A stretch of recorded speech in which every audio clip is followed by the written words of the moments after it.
Reserve ratio, जिसे CRR भी कहा जाता है, ये बैंक में क्या काम आता है, चलिए इसको भी देखते हैं।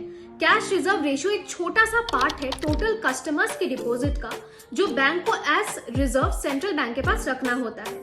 CRR कितना होना चाहिए, इसे सेंट्रल बैंक डिसाइड करती है कोई भी देश का, जैसे हमारा RBI है।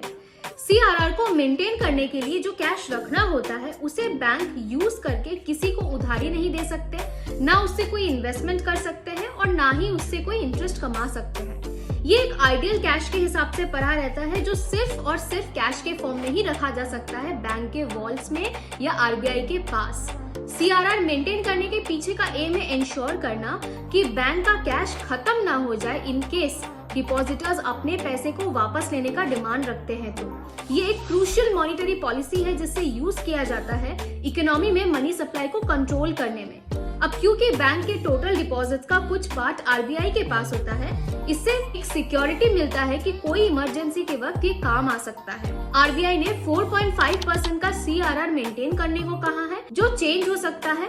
ये कैश तभी अवेलेबल होता है जब कस्टमर्स को अपने डिपॉजिट्स वापस चाहिए होते हैं। अगर आपको भी ऐसे वीडियोस अच्छे लगते हैं तो हमें फॉलो कर देना।